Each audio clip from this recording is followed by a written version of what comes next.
Space Subcommittee. The gentleman from Texas is recognized for 5 minutes.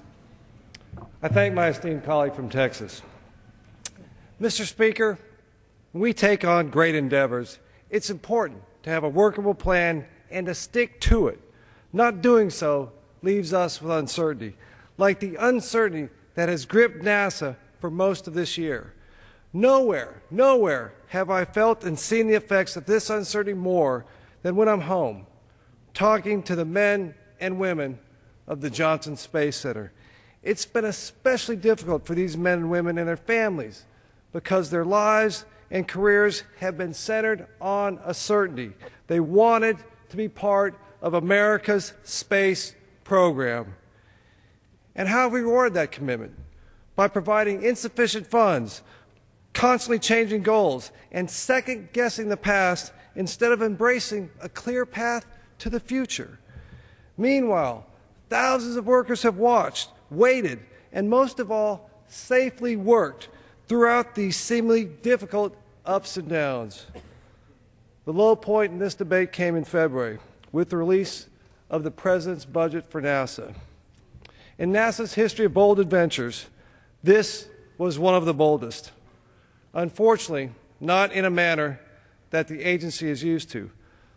The proposal neglected to build on our past, discarded the work of the present, and lacked a vision for our future. The plan was so bad, so misguided, that it did something unheard of in Washington, D.C. It united Congress in opposition. And along these lines, I would like to thank Chairman Gordon and Ranking Member Hall for the partnership we've forged through these past several months. It's been an honor to work with each of you.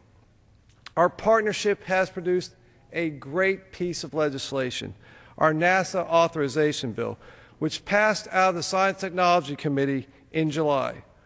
I believe then, and I frankly believe now, that our bill was the right approach to sustain a robust exploration program. But we are running out of time.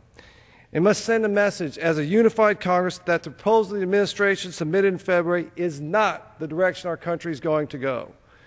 If we fail to pass an authorization bill, we will witness the continued dismantling of America's human spaceflight infrastructure with no guarantee that it will be replaced. We will lose our most precious assets, our people.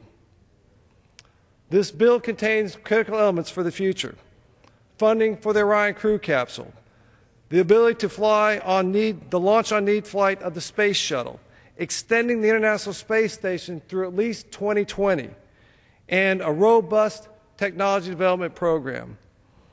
We are also in agreement with our Senate colleagues that NASA should focus on the immediate development of a heavy lift launch vehicle. Our future in space is not in low Earth orbit. We have to go beyond. A heavy lift vehicle will enable us to achieve the true mission of the agency, to explore.